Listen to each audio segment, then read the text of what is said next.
dernières images de Pluton révèlent un secret incroyable. La planète naine glacée pourrait en fait abriter la vie. Les images de la mystérieuse face arrière du corps céleste brillent d'une lumière tout à fait inattendue. Mais comment cela est-il possible? Qu'est-ce qui a conduit les chercheurs à cette réflexion révolutionnaire? Pouvons-nous enfin mettre un crochet derrière la recherche de la vie extraterrestre? Une température moyenne de moins 242 degrés Celsius, une atmosphère très fine composée d'azote et une surface dominée par la glace d'azote. Pluton n'est pas exactement ce que nous appellerions un corps céleste propice à la vie à première vue. Et pourtant, une nouvelle étude scientifique vient de conclure que la planète naine pourrait en fait abriter la vie, malgré les hypothèses initiales. C'est le résultat des images tant attendues de la sonde spatiale New Horizons de la NASA, qui nous montre enfin l'arrière mystérieux de l'astre. Intéressant à savoir, lorsque la sonde spatiale sans pilote est partie pour les royaumes de Pluton en janvier 2006, elle était encore autorisée à se qualifier de membre officiel de notre système planétaire. Cependant, en août de la même année, l'Union soviétique internationale a décidé de repenser entièrement la définition de la planète. Après l'identification d'un nombre croissant de corps semblables à Pluton dans la ceinture de Kuiper, la liste de nos planètes menaçait d'éclater. La définition révisée stipule que désormais, un corps céleste n'est classé comme planète que s'il a débarrassé son orbite d'autres objets grâce à son champ gravitationnel. Cependant, comme Pluton n'est pas le corps céleste dominant dans son orbite, elle a depuis été intronisée au sommet des rangs nouvellement ouverts des planètes naines. Plus profond que le Grand Canyon, plus haut que le mont Everest. Mais qu'il s'agisse d'une planète à part entière ou d'une simple variété naine, les premières images de New Horizons ont déjà montré que Pluton réserve quelques surprises inattendues. Comme il y a toujours entre 30 et 50 unités astronomiques entre la Terre et l'ancienne planète, il a fallu à la sonde de la NASA un temps correspondant pour atteindre l'objet de convoitise galactique. Pour m'y comprendre, une unité astronomique correspond à la distance moyenne entre le Soleil et la Terre, soit environ 150 millions de kilomètres. Mais en 2015, le moment était enfin venu. New Horizons avait atteint le coin le plus éloigné du système solaire et laissé les experts terrestres complètement perplexes. Les images ont notamment montré que la surface de Pluton est en réalité beaucoup plus dynamique et variée que ce que l'on supposait jusqu'à présent. Non seulement des formations grotesques d'azote gelé s'élèvent dans le ciel ici, mais aussi de gigantesques blocs de glace de méthane qui n'auraient pas à se cacher de n'importe quel gratte-ciel terrestre. De plus, l'extérieur de l'astre est également orné de plusieurs fissures encore plus profondes que le Grand Canyon. Dans le même ordre d'idées, Pluton s'enorgueillit également de volcans de glace qui font de l'ombre au mont Everest. Et puis, bien sûr, il y avait la gigantesque zone en forme de cœur près de l'équateur. Le côté gauche de cette immense plaine est 2 fois plus grand que l'Allemagne. Et selon les chercheurs, il pourrait cacher une mer sous-glaciaire. La face cachée de Pluton. Mais attends un peu. Le jour où New Horizons a plongé dans le royaume de Pluton, c'était il y a plus de 8 ans.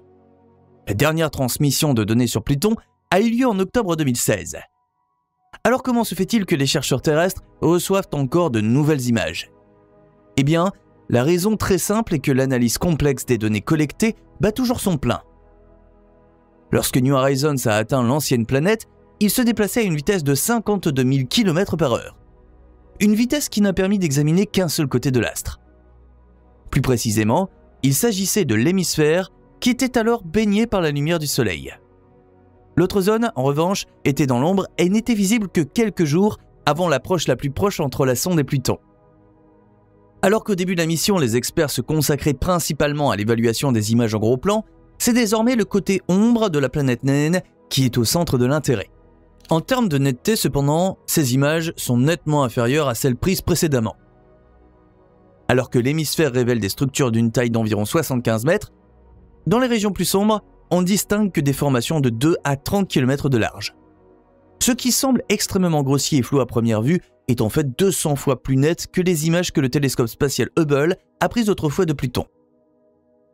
Les scientifiques accueillent donc ces nouvelles images à bras ouverts, car elles peuvent probablement nous aider à résoudre le mystère de la mer de Pluton. Un océan caché? Tu n'as pas besoin d'un doctorat en chimie pour savoir que le point de congélation de l'eau est de 0 degré Celsius. Mais comment se fait-il qu'un corps céleste dont la température moyenne est de moins 242 degrés abrite un océan d'eau liquide? Ne devrait-elle pas être gelée comme de la pierre dans les coins les plus reculés du système solaire? La réponse est surprenante. Pas nécessairement. Selon cette hypothèse, certains composants pourraient agir comme des antigels naturels, surtout les hydrates de gaz. Il s'agit de molécules de gaz enfermées dans un réseau de glace d'eau. Comme les hydrates de gaz ont une très faible conductivité thermique, ils conviennent parfaitement comme couche isolante efficace entre la mer et la couche de glace qui la couvre. Dans le cas de Pluton, il s'agit probablement de méthane. Il pourrait s'agir d'une réplique du matériau à partir duquel l'astre s'est autrefois formé. Il est également possible que le méthane ait été libéré dans le cadre de processus chimiques dans le noyau rocheux.